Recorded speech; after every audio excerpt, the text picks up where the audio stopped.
Kung hindi dahil sa akin, Carmela, baka hanggang ngayon ay naglalako ka pa rin ng kakanin sa gilid ng palengke.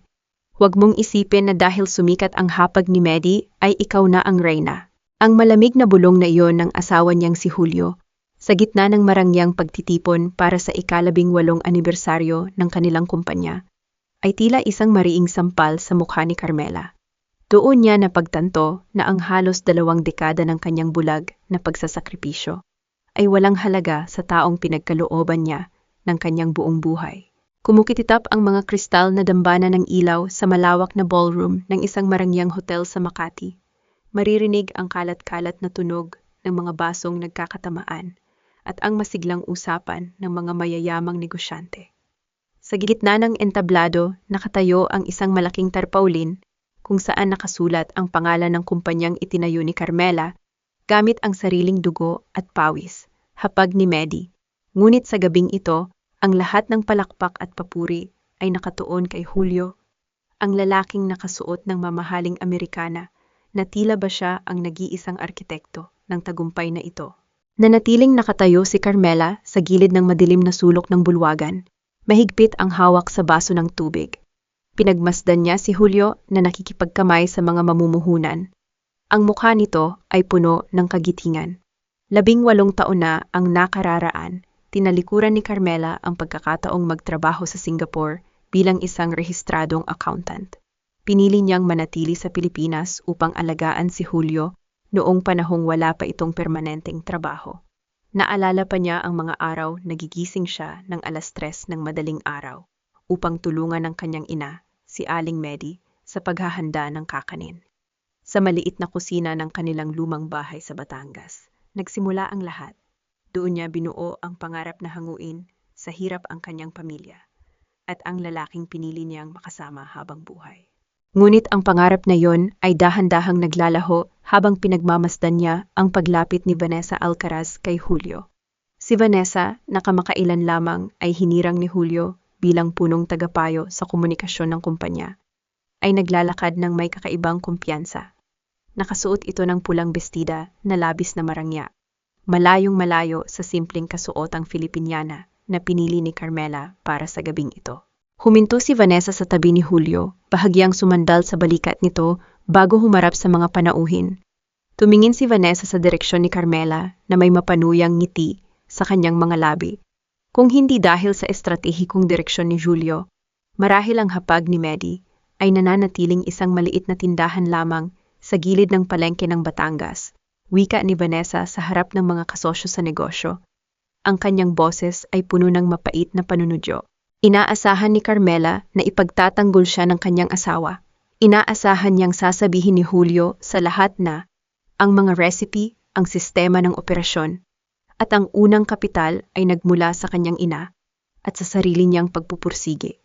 Ngunit walang ganoong nangyari. Ngumiti lamang si Julio, bahagyang tumango, at hinayaan ang lahat na paniwalaang siya ang nag-iisang dahilan ng kanilang karangyaan.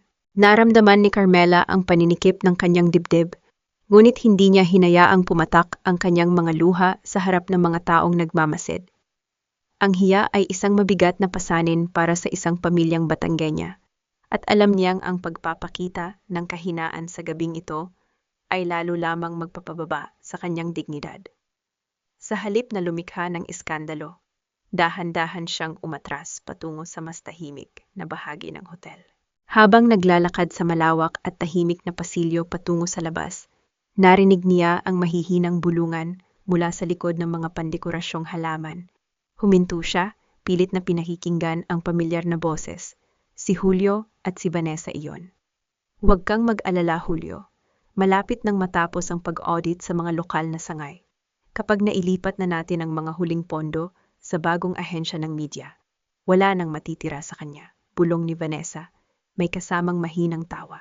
Tiyakin mo lang na hindi siya makakahalata, Vanessa. Masyadong malapit si Carmela sa mga tao sa produksyon. Kung may makakarating na balita sa kanya bago natin maihain ang kaso ng diborsyo sa ibang bansa, baka maging mahirap ang lahat para sa atin, sagot naman ni Julio. Ang boses ay puno ng malamig na kalkulasyon. Gumuho ang mundo ni Carmela sa kanyang narinig. Ang lalaking pinagkatiwalaan niya ng kanyang buhay at ari-arian ay hindi lamang nagtataksil sa kanya sa pag-ibig. Binalak din nitong nakawin ang huling patak ng kanyang pinaghirapan. Ngunit sa halip na sumugod, huminga ng malalim si Carmela. Inilabas niya ang kanyang telepono mula sa kanyang maliit na bag, binuksan ang voice recorder, at tahimik na kinuha ang huling bahagi ng kanilang pag-uusap. Ito ang kanyang unang hakbang upang protektahan ang sarili. Nang sumapit ang hating gabi, bumalik si Carmela sa kanilang malaking bahay sa Quezon City. Ang mansyon na binayaran ng kita ng kumpanya ay tila isang malamig na libingan sa kanyang paningin. Walang ingay maliban sa mahinang tunog ng kanyang mga hakbang sa marmol na sahig.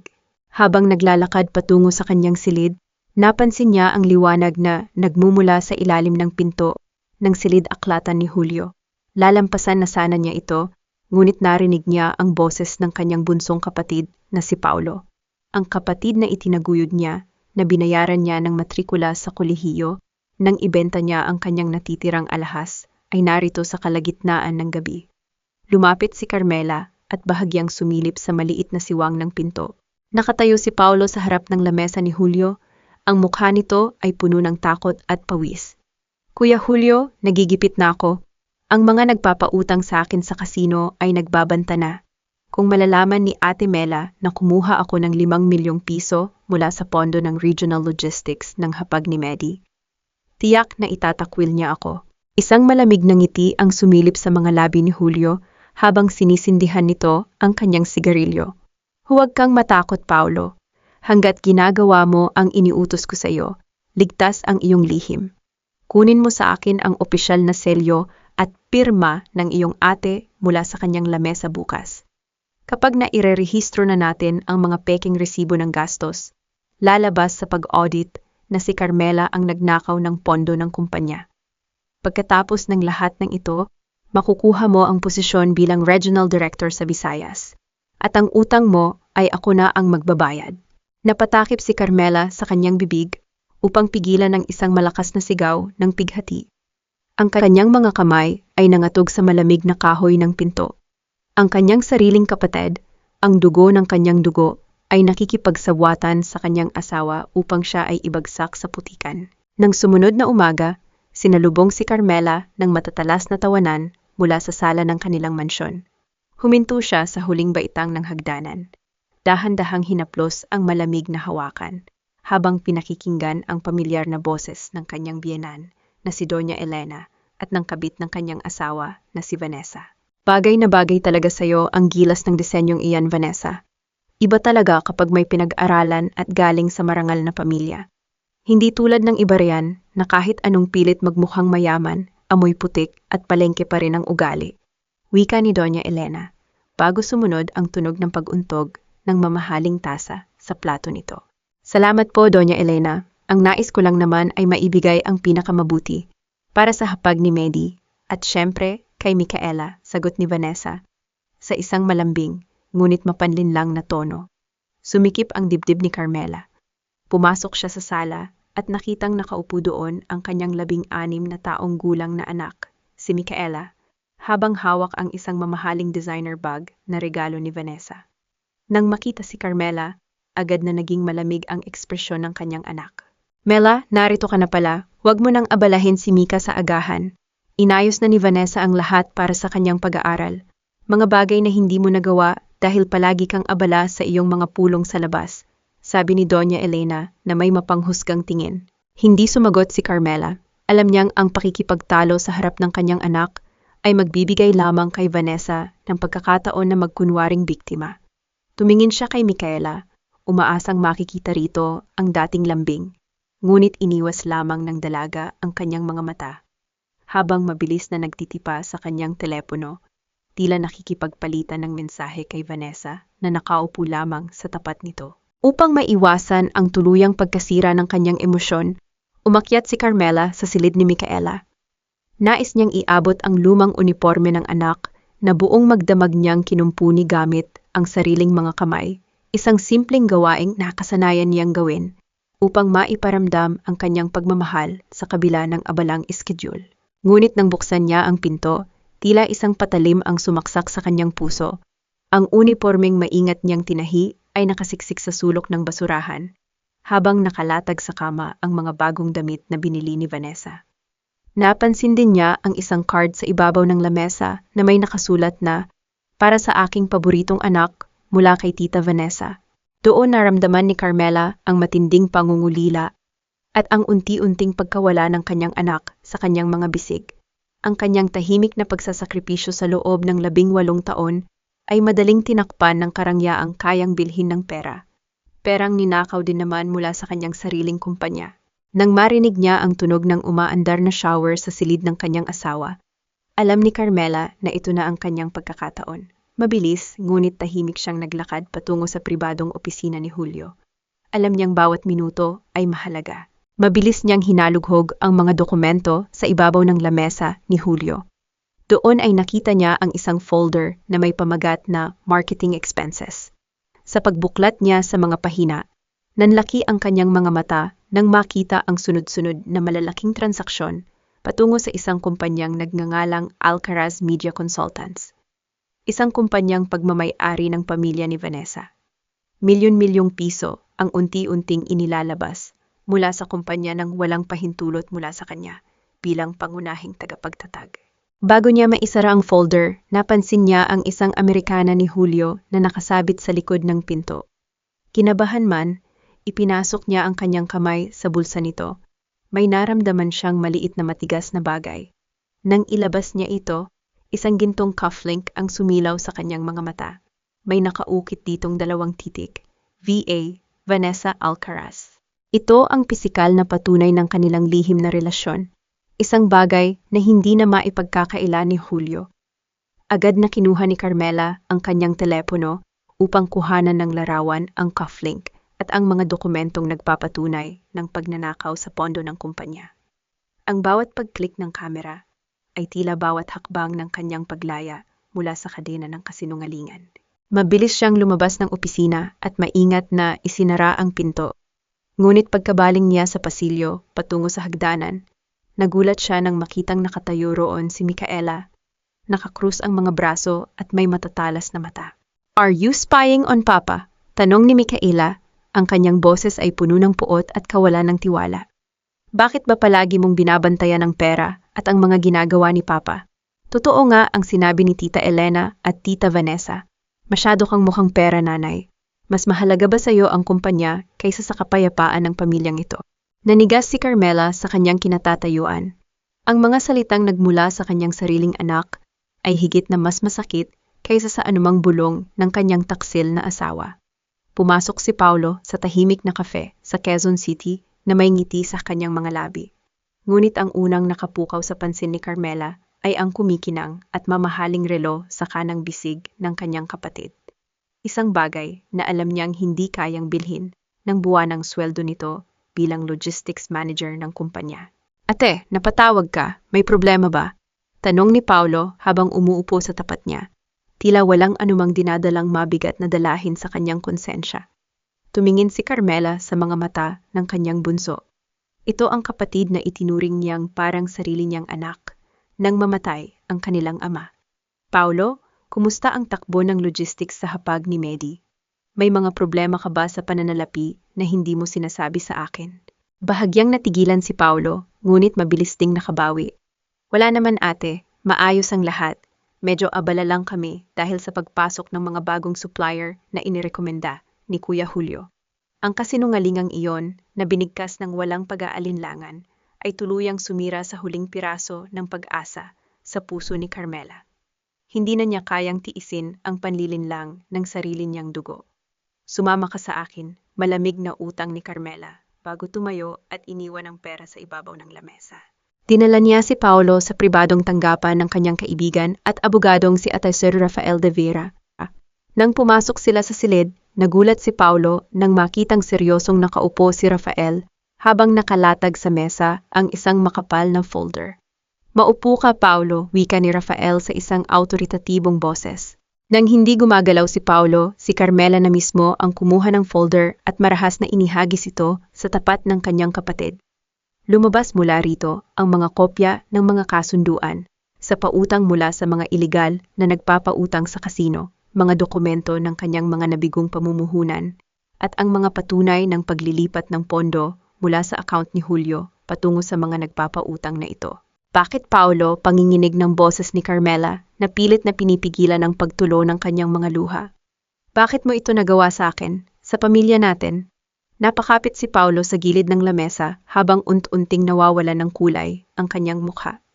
Nang mapagtantong wala na siyang kawalan, dahan-dahan siyang lumuhod sa sahig, humahagulgol habang nakatingala sa kanyang ate. Ate, patawarin mo ako. Nagbanta ang mga pautang na papatayin nila ako at si nanay kapag hindi ako nagbayad. Umiiyak na pag-amin ni Paolo. Nalaman ni Kuya Julio ang tungkol sa mga utang ko. Siya ang nagbayad ng paunang halaga, ngunit kapalit nito, hiningi niya ang aking tulong. Anong tulong, Paolo? Tanong ni Rafael, habang nakatutok ang panulat sa kanyang papel upang isulat ang bawat salita. Gusto ni Kuya Julio na nakawin ko ang opisyal na formulation ng mga lihim na pampalasa mula sa iyong opisina, ate. At pinapirma niya ako sa isang affidavit na nagsasabing, ikaw ang nag-utos sa akin na maglabas ng 5 milyong piso mula sa pondo ng logistics para sa sarili mong kapakinabangan, hikbi ni Paolo, habang sinusubukang hawakan ang nanginginig na kamay ng kanyang ate. Ngunit bago pa man madampi ng mga kamay ni Paolo ang kanyang balat, dahan-dahang iniwas ni Carmela ang kanyang kamay. Ang distansyang iyon ay tila isang malaking pader na tuluyan ng naghiwalay sa kanila. Naalala mo ba, Paolo? Noong mamatay si tatay, ipinangako ko sa sarili ko na hinding-hindi kayo magugutom ni nanay.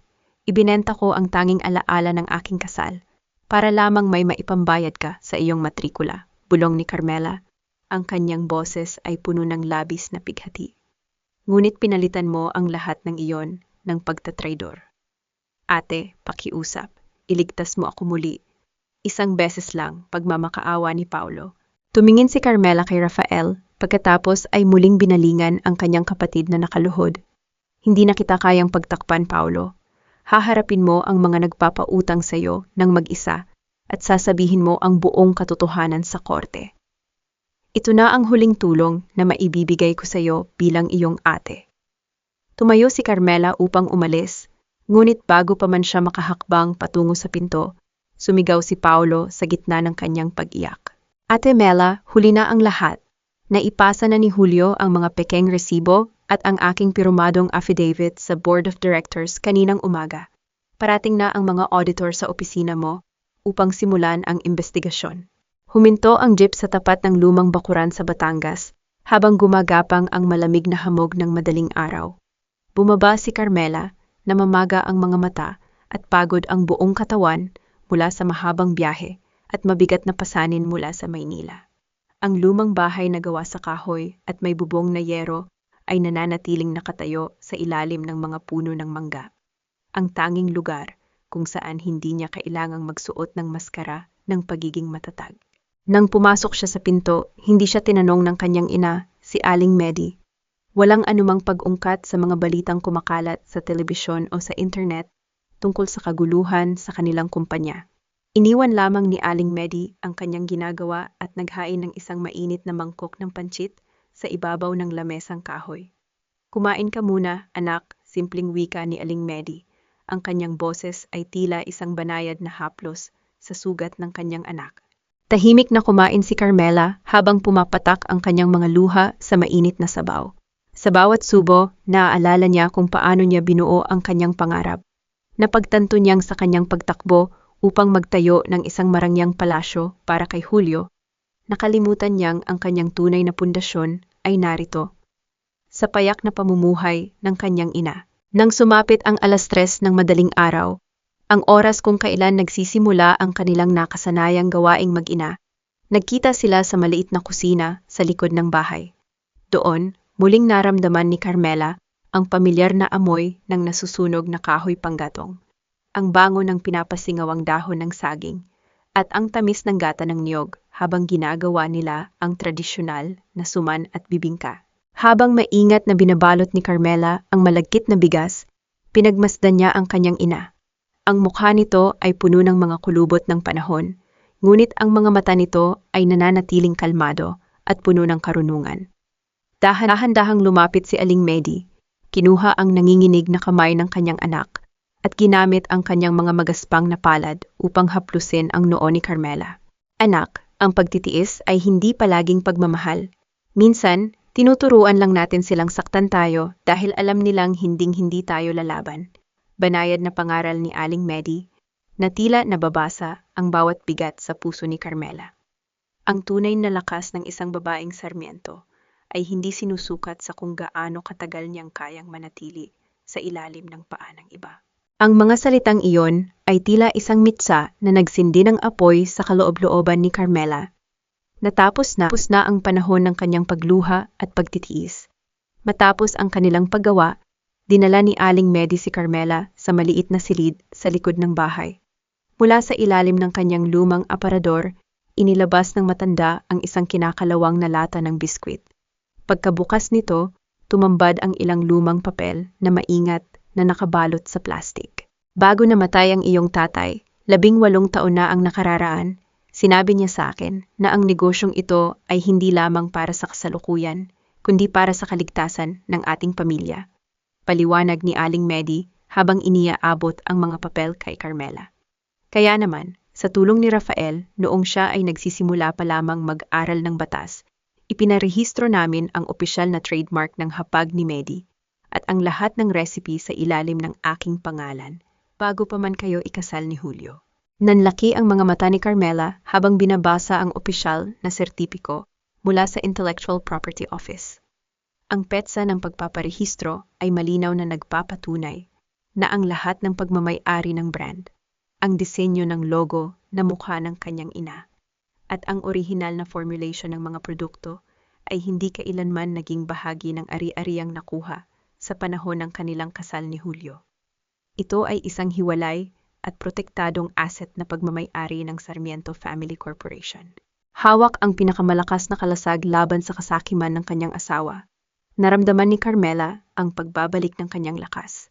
Ang lahat ng ginagawa ni Julio at Vanessa sa Maynila ay tila mga anino lamang na dahan-dahang mapapawi ng liwanag ng katotohanan. Tumingin si Aling Medi sa kanyang anak nang may matatag na ngiti. Ang kanyang mga mata ay nagniningning sa ilalim ng liwanag ng gasera. Panahon na para bawiin ang lahat ng sa atin, anak. Isang hindi kilalang numero ang nag-iwan ng boses mensahe sa telepono ni Carmela bago siya pumasok sa opisina ng umagang iyon. Pagkapindot niya sa play, ang boses ng kanyang kaibigan at kituan, truong na si Liza, ang pumuno sa tahimik na sasakyan. Huwag kang mag-alala, Julio, hawak ko na ang mga huling ulat ng transaksyon sa marketing. Walang makakakita nito kundi tayo lamang, sabi ni Liza sa pag-uusap na halatang patagong na record. Nanginig ang mga kamay ni Carmela habang ibinababa ang telepono. Si Lisa ang kanyang matalik na kaibigan mula pa noong kolehiyo. Ang tanging tao sa opisina na pinagkakatiwalaan niya ng lahat ng lihim ng kumpanya. Hindi niya maisip na magagawa rin siyang ipagkanulo ng taong itinuturing niyang kapatid. Pagpasok niya sa opisina, ipinatawag niya agad si Liza para sa isang ulat tungkol sa nawawalang 10 milyong piso mula sa pondo ng komunikasyon at marketing. Sa loob ng maliit na silid-pulong, hindi makatingin ng diretso si Liza sa mga mata ni Carmela. Palaging nakatutok ang paningin nito sa kanyang mga papeles. Tila iniiwasan ang anumang koneksyon sa kanilang mga mata. Mela, ang 10 milyong piso ay opisyal na nailabas para sa mga kampanya sa telebisyon.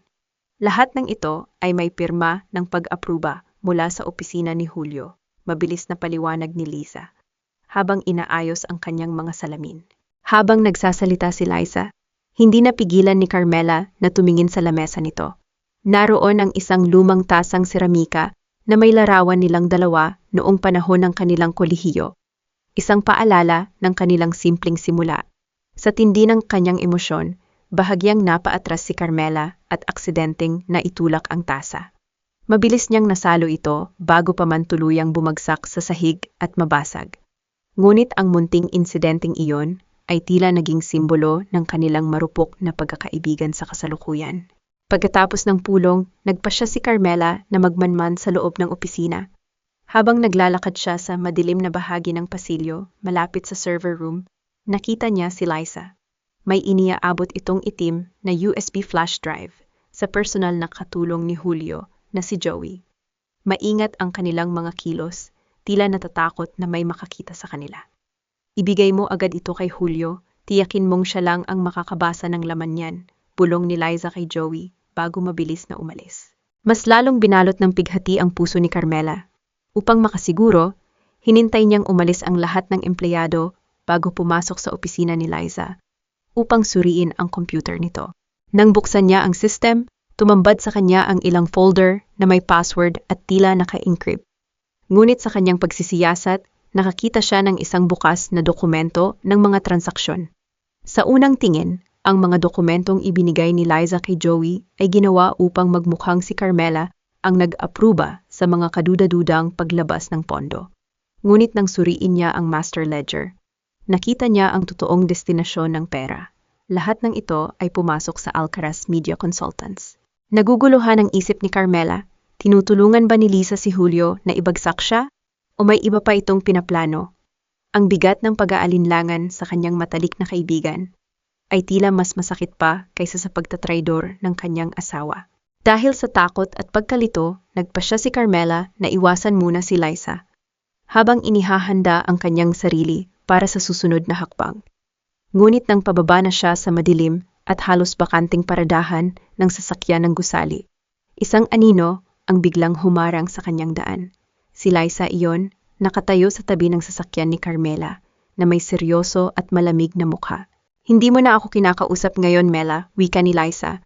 Ang kanyang boses ay umaalingaw-ngaw sa tahimik na paradahan. Alam kong nakita mo ako, at alam kong pinagdudahan mo na ako. Umatras si Carmela ng isang hakbang, mahigpit ang hawak sa kanyang bag.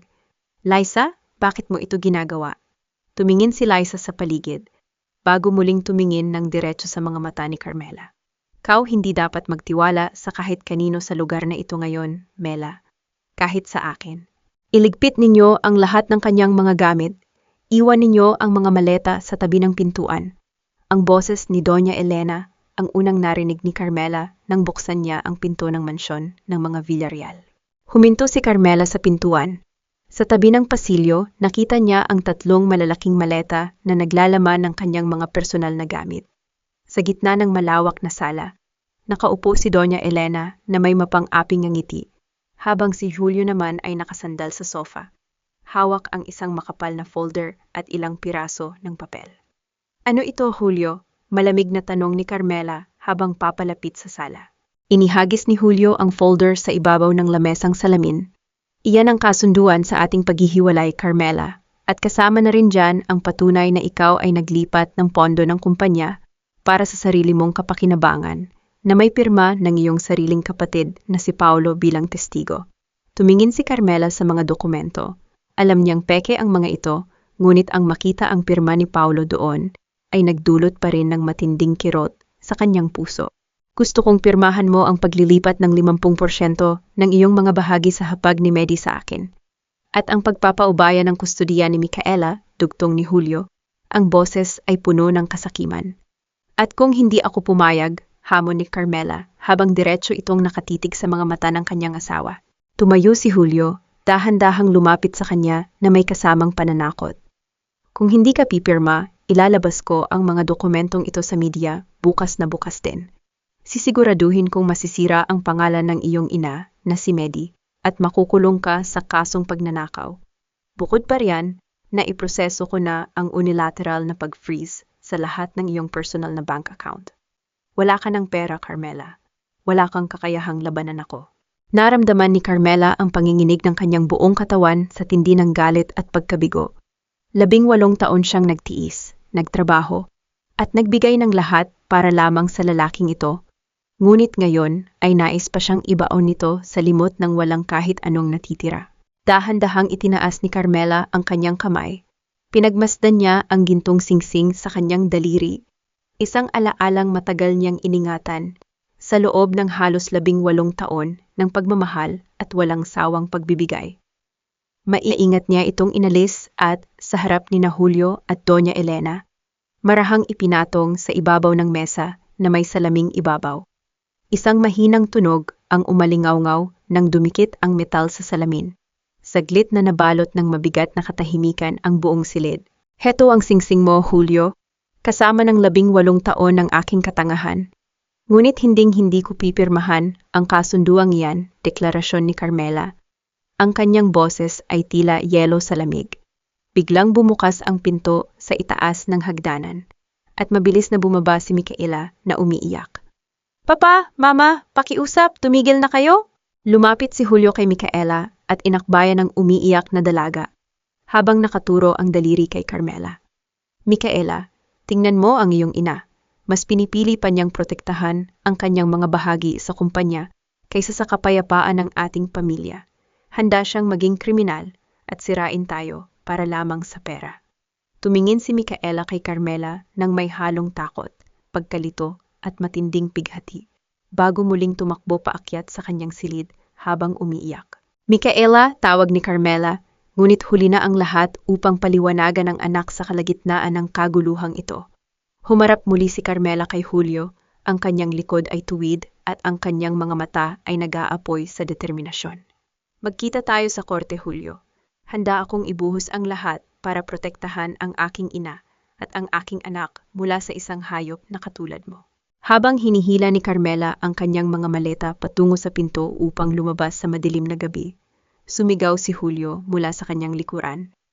Ang boses ay puno ng puot at pagkabaliw. Lalabas ka sa pamamahay na ito ng duguan at walang-wala, Carmela. Sisiguraduhin kong magmamakaawa ka sa akin sa kalsada. At kahit si Micaela ay hinding-hindi tatanggap sa isang makasarili at kriminal na ina.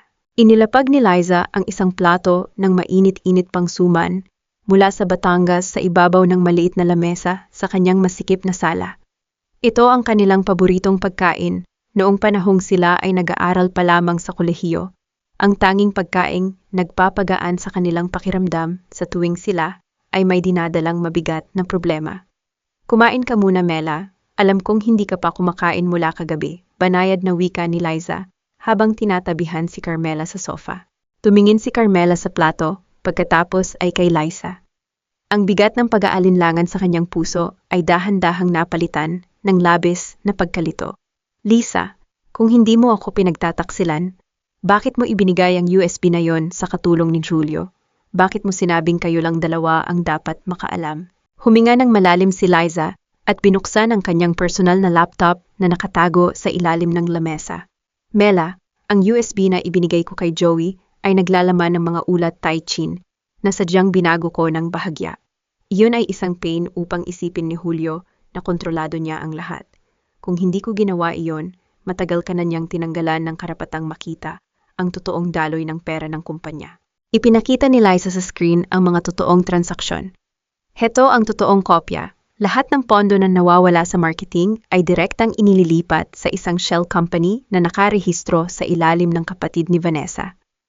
Ginawa ko ito upang magkaroon tayo ng sapat na ebidensya sa kasong pagnanakaw laban sa kanila. Napatitig si Carmela sa screen, pagkatapos ay sa kanyang matalik na kaibigan. Ang mga luha na pilit niyang pinipigilan mula kagabi ay tuluyan ng pumatak. Nakaramdam siya ng labis na hoyhan dahil pinagbintangan niya ang tanging taong handang sumugal para sa kanya. Liza, patawarin mo ako. Nawalan ako ng tiwala sa lahat dahil sa ginawa ni Julio, humihikbing wika ni Carmela. Mabilis siyang niyakap ni Liza, mahigpit at puno ng pagmamahal. Huwag kang humingi ng tawad, Mela. Alam kong nasasaktan ka ngayon. Ngunit tandaan mo, hinding-hindi kita iiwan sa laban na ito. Sa gitna ng kanilang madamdamdaming pag-uusap, bumukas ang pinto ng kanho at pumasok si Atiro Rafael. Seryoso ang kanyang mukha, ngunit nakita ang bahagyang ginhawa nang makitang magkasama ang dalawang magkaibigan. Mela, pinayuhan ko si Liza na huwag munang sabihin sa iyo ang kanyang plano upang hindi ka madamay sa anumang legal na pananagutan kung sakaling malaman ni Julio ang tungkol sa aming investigasyon. Paliwanag ni Rafael habang nauupo sa tapat nila. Inilabas ni Rafael ang isang lumang dokumento mula sa kanyang bag. Isang dokumentong kinuha niya mula sa kinakalawang na lata ng biskwit ni Aling Medi sa Batangas. Ito ay isang sulat kamay na liham mula kay G. Santos, ang dating tagapamahala ng unang malaking supermarket chain na nagbigay ng kontrata sa hapag ni Medi 15 taon na ang nakararaan. May natuklasan pa ako, Mela, wika ni Rafael habang iniaabot ang liham. Sa loob ng 15 taon, pinaniwala ka ni Julio na nakuha natin ang unang malaking kontratang iyon dahil sa kanyang mga koneksyon at husay sa pakikipagnegosasyon. Ngunit ayon sa liham na ito ni G. Santos, pumayag siyang makipagkasunduan dahil natikman niya ang suman ng iyong ina noong siya ay bata pa at naniwala siya sa kalidad ng inyong recipe. Nanlaki ang mga mata ni Carmela habang binabasa ang liham. Ibig sabihin, walang kinalaman si Julio sa tagumpay ng unang kontrata. Sinadya niyang palitan ang pangalan ng tagapamagitan sa mga panloob na record ng kumpanya upang mapaniwala ka na siya ang nag-iisang nagligtas sa atin mula sa kahirapan, dugtong ni Liza na may galit sa kanyang boses. Ginamit niya ang kasinungalingang iyon upang pakiramdamin ka na may utang na loob ka sa kanya. Napahawak si Carmela sa kanyang dibdib. Ang bawat kasinungalingan ni Julio ay unti-unti nang nabubunyag. Ang lalaking akala niya ay kanyang sandigan ay isa lamang palang mapagsamantalang anino na nabuhay sa ilalim ng liwanag ng kanyang pamilya. Habang naghahanda silang pag-aralan ang mga susunod na hakbang, biglang tumunog ang telepono ni Rafael. Agad niya itong sinagot. Sa bawat segundong lumipas, unti-unting nawawalan ng kulay ang mukha ng abogado. Ibinaba ni Rafael ang telepono at tumingin kay Carmela na may matinding pag-aalala. Mela, tumawag ang tauhan ko na nagbabantay sa labas ng inyong mansyon. Tumakas si Micaela matapos makipag-away ng matindi kay Julio dahil dinala nito si Vanessa sa inyong silid. Walang tigil sa pagtunog ang telepono ni Carmela sa gitna ng malakas na buhos ng ulan habang tinatahak nila ang mga kalsada ng Makati. Sa tulong ng GPS tracker na nakakonekta sa account ni Micaela, nakita ni Rafael na huminto ang lokasyon ng dalaga sa isang madilim at liblib na hintuan ng bus malapit sa Pasay. Mabilis, Rafael, pakiusap baka kung ano ang mangyari sa aking anak pagmamakaawa ni Carmela. Ang kanyang puso ay tila sasabog sa tindi ng kaba habang pinagmamasdan ang mga patak ng ulan sa bintana.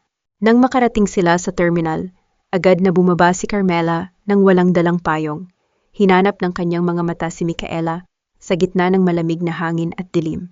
Doon, sa ilalim ng isang sirang bubong ng hintuan ng bus, nakita niya ang kanyang anak. Nakaupo si Micaela sa isang malamig na sementong bangko, basang-basa ng ulan, habang yakap-yakap ang kanyang sariling mga tuhod at nanginginig sa takot.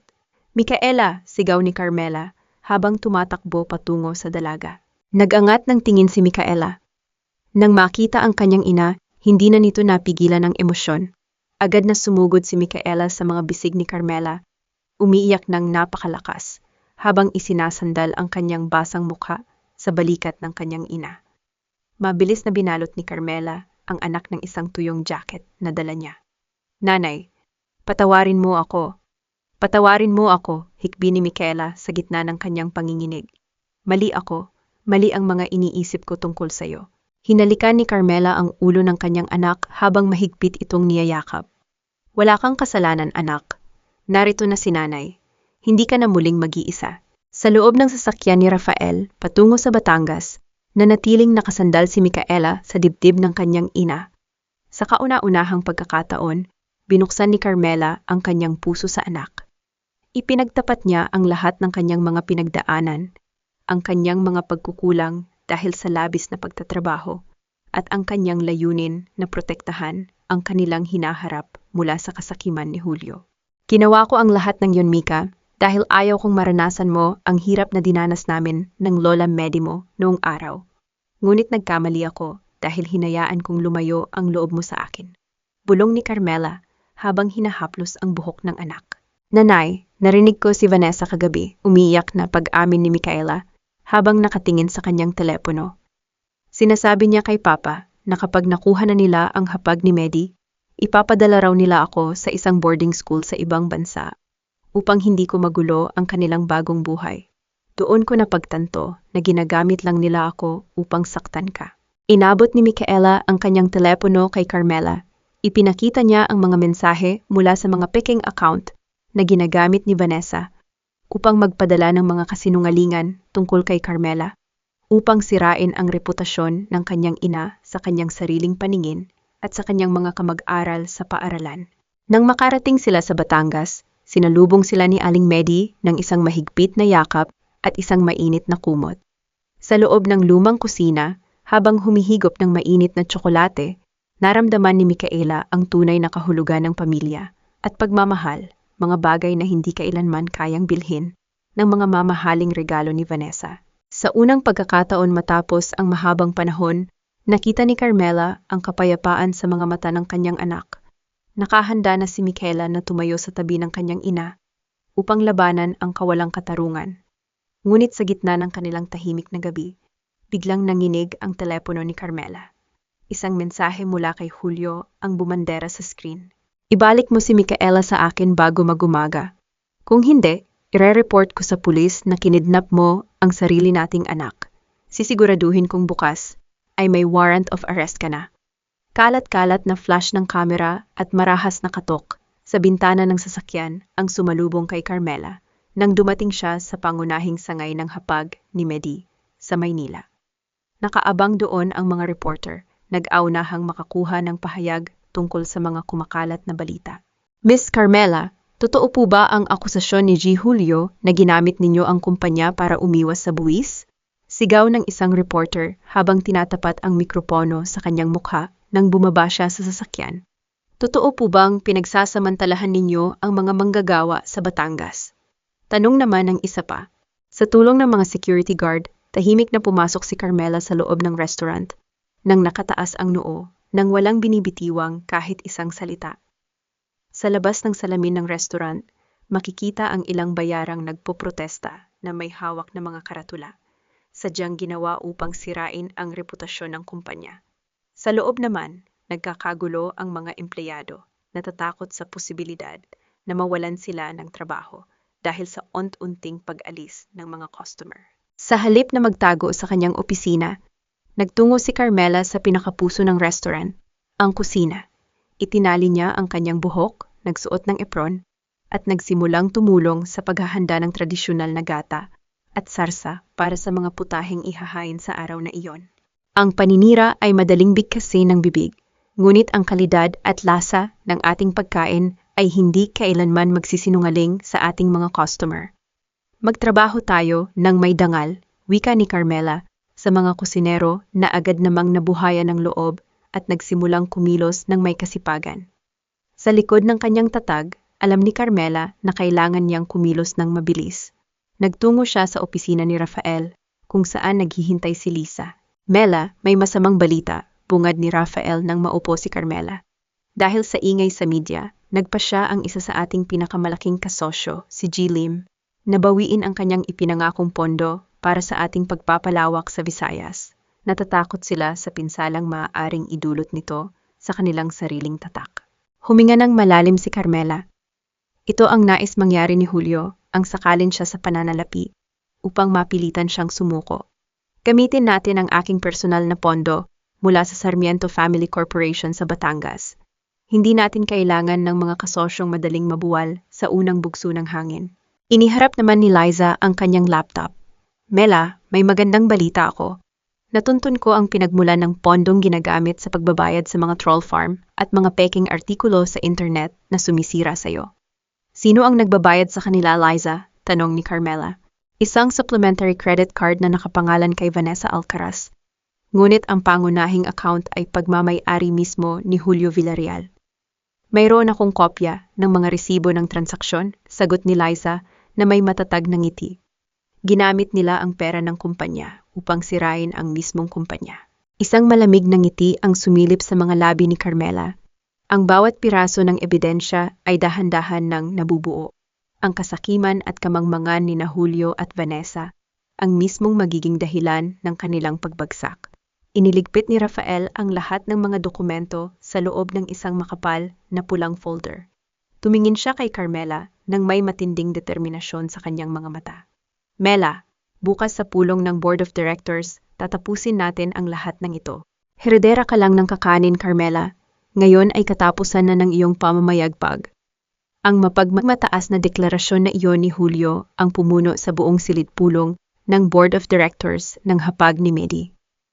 Inihagis niya ang mga peking dokumento ng audit sa gitna ng lamesa, tila isang hari na nagpapasya sa kapalaran ng kanyang nasasakupan. Sa kanyang tabi, nakaupo si Vanessa, na may mapanuyang ngiti, tila iniisip na hawak na nila ang tagumpay. Hinihiling ko sa lahat ng miyembro ng board na bumoto para sa pagpapatalsik kay Carmela Sarmiento bilang pangulo ng kumpanyang ito sa kasong pagnanakaw at maling paggamit ng pondo. Dugtong ni Julio, ang boses ay umaalingaw-ngaw sa pader ng silid. Nanatiling tahimik si Carmela na nakaupo sa dulo ng lamesa. Walang bakas ng takot o galit sa kanyang mukha. Tumingin siya kay Liza na agad namang tumayo at ikinonekta ang kanyang laptop sa malaking screen ng silid bulong. Bago tayo bumoto, nais ko munang ipakita ang totoong ulat ng pagsusure sa pananalapi ng kumpanya. Wika ni Liza sa isang matatag at propesyonal na boses.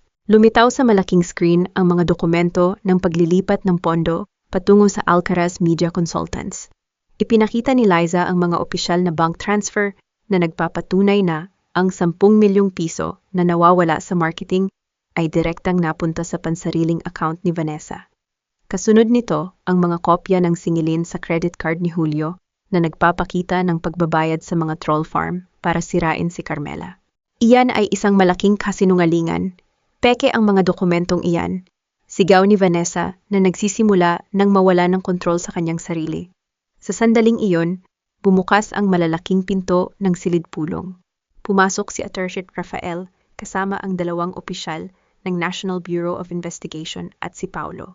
Ang mukha ni Paulo ay puno ng hoyhan habang nakatayo sa harap ng board. Nais kong pakinggan ng board ang opisyal na pahayag ni Paulo Sarmiento, wika ni Rafael. Humarap si Paulo sa mga miyembro ng board. Ang lahat ng dokumentong nag-aakusa kay Ate Carmela ay huwad. Pinilit ako ni Kuya Julio na pirmahan ang affidavit at kunin ang opisyal na selyo dahil hawak niya ang aking mga utang sa kasino. Siya ang nagplano ng lahat ng ito upang mapatalsik ang aking ate at makuha ang kumpanya. Nawala ng kulay ang mukha ni Julio. Tumingin siya sa mga miyembro ng board na nagsisimula nang magbulungan ng may matinding galit sa kanilang mga mukha. Ngunit pinilit pa rin niyang maging matatag. Kahit na may isyu sa pananalapi, ako pa rin ang may-ari ng 50% ng kumpanyang ito.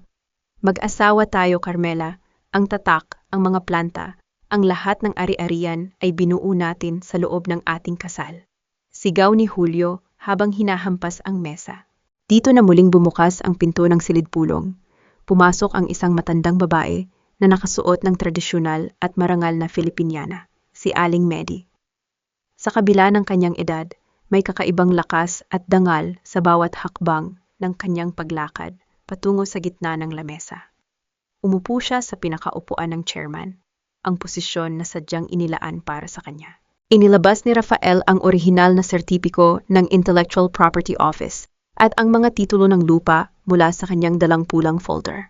Nais kong ipaalala kay G. Julio Villarreal na ang tatak na hapag ni Medi, ang lahat ng lihim na recipe, at ang lupang kinatatayuan ng lahat ng inyong planta sa buong bansa ay eksklusibong pagmamay-ari ng Sarmiento Family Corporation, na pinamumunuan ni Aling Medi Sarmiento 19 na taon na ang nakararaan bago pa man kayo ikasal ni Carmela, deklarasyon ni Rafael, na may kasamang malakas na hampas ng mga papeles sa lamesa.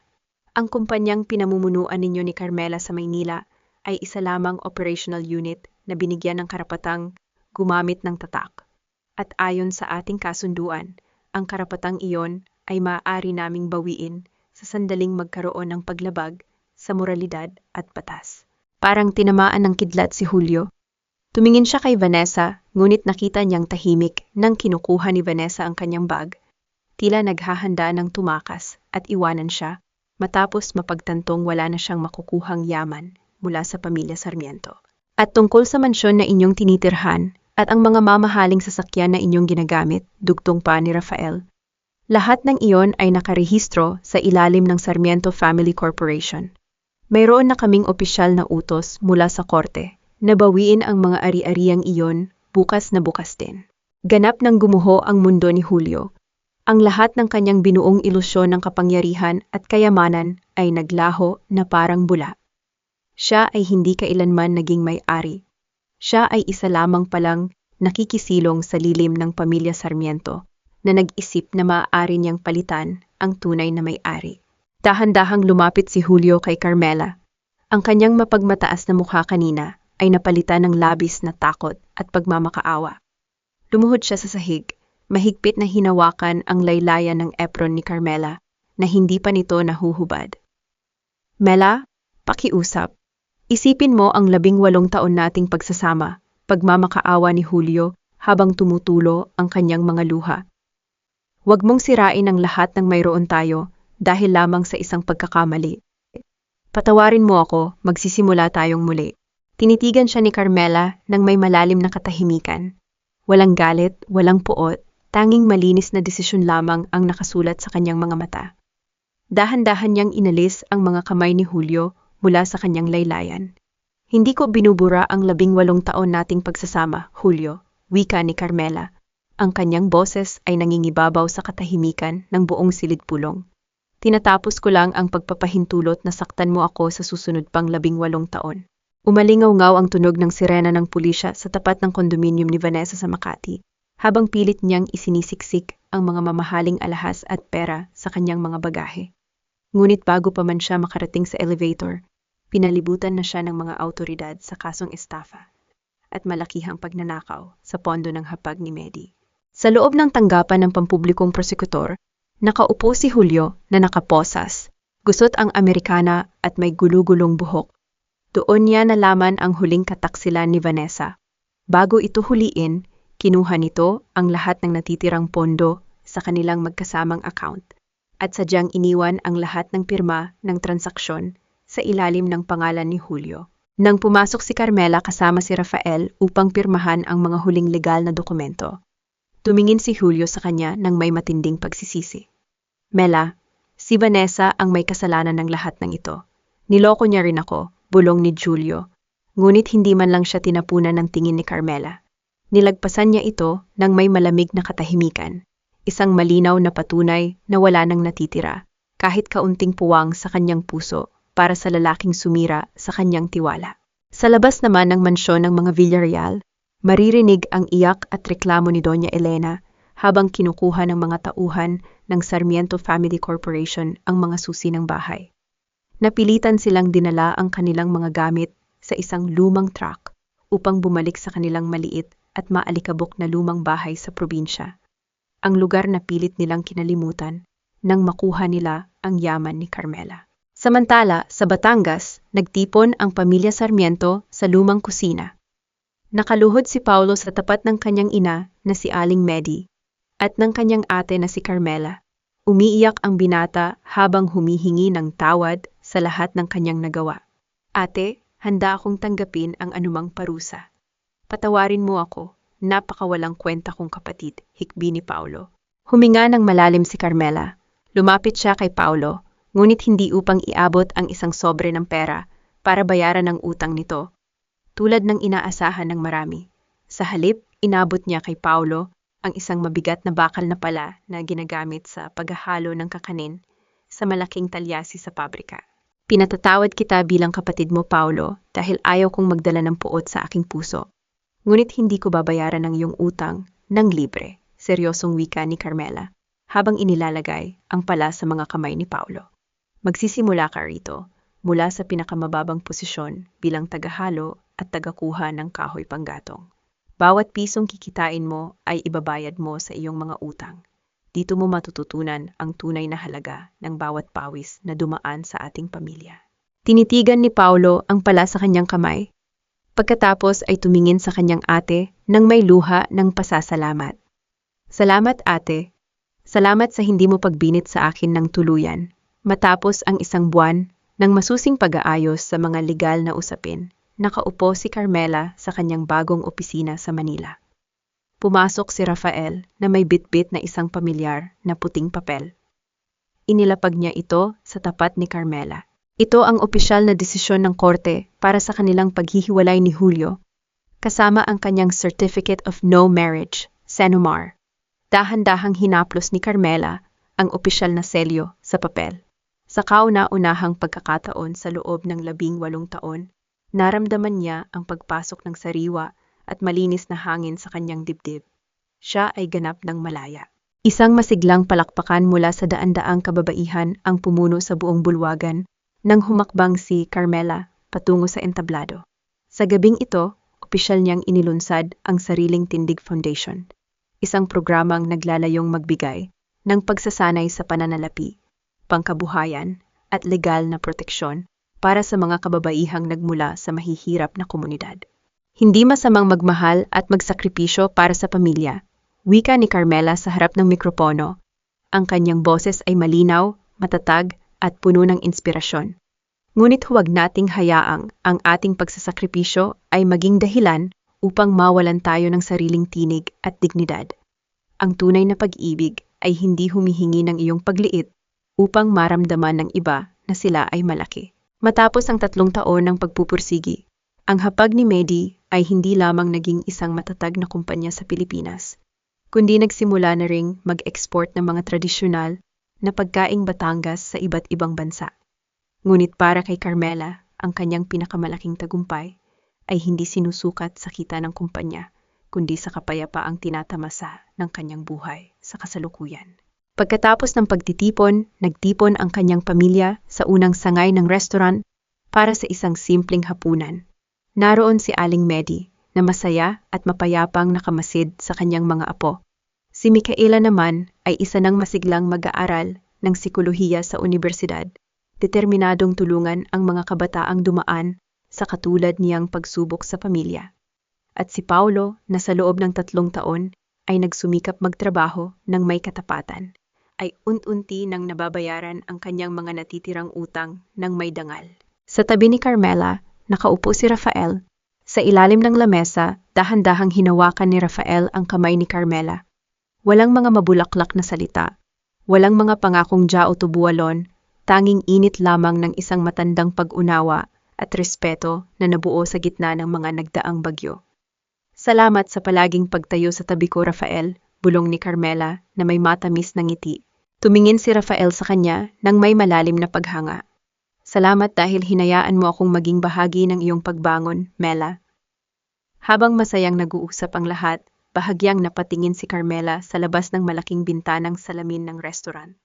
Sa labas, sa ilalim ng malamig na buhos ng ulan, may isang lalaking nakatayo sa tabi ng poste ng ilaw. May hawak na lumang payong. Si Julio iyon. Mukha na siyang matanda, payat, at may suot na simpleng damit na malayo sa kanyang marangyang Amerikana noong araw. Nakatitig si Julio sa loob ng restaurant. Pinagmamasdan ang pamilyang dati ay sa kanya, ngunit tuluyan na niyang naiwala dahil sa sarili niyang kasakiman. May matinding pangungulila at huwihan sa kanyang mga mata, ngunit alam niyang wala na siyang karapatang pumasok muli sa mundong iyon. Nagtama ang kanilang mga paningin sa loob ng ilang segundo. Sa pagkakataong ito, walang naramdamang galit si Carmela. Wala ring bakas ng paghihiganti o paghahambog sa kanyang puso. Ang tanging naroon ay ang malinis at tahimik na kapayapaan ng isang babaeng ganap nang nakalaya sa kanyang nakaraan. Dahan-dahang itinaas ni Carmela ang kanyang kamay. Hawak ang puting kurtinang ren ng bintana. Marahan niya itong hinila upang tuluyang takpan ang tanawin sa labas. Tuluyan nang isinasara ang huling pinto ng kanyang nakaraan. Humarap muli si Carmela sa kanyang lamesa, kung saan naghihintay ang kanyang ina, ang kanyang anak, ang kanyang kapatid, at ang lalaking nagbigay sa kanya ng tunay na halaga ng pagmamahal. Sa gabing ito, sa kauna-unahang pagkakataon, alam ni Carmela na hindi na niya kailangang magsakripisyo upang maging masaya. Pinili niya ang mga taong tunay na nagpapahalaga sa kanyang pag-iral. Lumipas ang 1 pang taon ng kapayapaan at pag-unlad. Sa lumang balkonahe ng kanilang bahay sa Batangas, nakaupo si Aling Medi habang pinagmamasdan ang dahan-dahang paglubog ng araw sa likod ng mga bundok. Ang simoy ng hangin ay may amoy pa rin ng pinapasingawang dahon ng saging at sariwang gata mula sa kalapit na pabrika, isang patunay na ang kanyang sinimulan ay patuloy na nabubuhay at nagbibigay ng pag-asa sa daan-daang pamilya. Hindi na kailangan ni Aling Medi na gumising ng 3:00 ng madaling araw upang magluto. Ang kanyang mga recipe ay ligtas ng nakatala at pinamamahalaan ng isang kooperatiba ng mga kababaihan sa ilalim ng Sariling Tindig Foundation. Ngunit sa bawat pagtitipon, ang kanyang presensya ay nananatiling simbolo ng katatagan ng isang ina. Sa araw na iyon, ginanap ang pagtatapos ni Micaela sa universidad. Sa kanyang suot na toga, matoltik na nakatayo ang dalaga sa tabi ng kanyang ina, na si Carmela at ng kanyang lola Medi. Ang kanyang tesis sa psikolohiya ay nakatuon sa rehabilitasyon ng mga kabataang dumaan sa matinding trauma ng pamilya. Isang patunay na ang kanyang mga pinagdaanan ay ginamit niya upang maging lakas para sa iba. Nanay, ang diploma na ito ay para sa iyo, bulong ni Micaela, habang isinasabit ang medalya sa leeg ni Carmela. Salamat dahil tinuruan mo akong tumayo ng matuwid sa sarili kong mga paa. Niyakap ng mahigpit ni Carmela ang kanyang anak. Sa tabi nila, nakatayo si Paulo na nakasuot ng maayos na barong Tagalog. Siya na ngayon ang isa sa mga pinagkakatiwalaang tagapamahala ng operasyon sa Batangas. Isang lalaking natutong magtrabaho nang may takot sa Diyos at may respeto sa kanyang pamilya. Pagkatapos ng kanyang madilim na pagkakamali. Nang sumapit ang gabi, naglakad sina Carmela at Rafael sa dalampasigan malapit sa kanilang lupain sa Batangas. Ang tunog ng mga alon ay tila isang banayad na kanta ng kalikasan, nag-aalis sa huling piraso ng pagod sa kanilang mga puso. Mela, handa ka na ba para sa ating simpleng kasal sa susunod na buwan? Tanong ni Rafael habang nakatingin sa kanyang mga mata ng may matinding pagmamahal. Ngumiti si Carmela, ang kanyang mukha ay maliwanag sa ilalim ng liwanag ng buwan. Handa na ako, Rafael. Isang simpleng kasal kasama ang ating pamilya at ang mga taong tunay na nagmamahal sa atin. Wala nang hiya na kailangang patunayan sa iba. Wala nang maskara na kailangang isuot. Hinawakan ni Rafael ang kanyang kamay ng mahigpit. Salamat dahil hinayaan mo akong maging bahagi ng iyong bagong bukas, Mela. Salamat din, Rafael, dahil tinuruan mo akong maniwala muli na ang pag-ibig ay hindi isang bilangguan, kundi isang malawak na kalawakan kung saan maaari tayong lumipad ng magkasama ng may kalayaan, tugon ni Carmela. Ang kwento ng hapag ni Medi at ng pagbangon ni Carmela ay naging isang alamat sa kanilang bayan. Isang paalala sa bawat babaeng Pilipina na nakakaranas ng pagtatraidor at pang-aapi, na ang pagpapatawad ay hindi nangangahulugang ibabalik mo ang kutsilyo sa kamay ng taong sumaksak sa iyo, at ang tunay na kaligayahan ay nagsisimula sa sandaling magpasya kang tumayo sa iyong sariling mga paa ng may dangal, lakas, at pagmamahal sa sarili.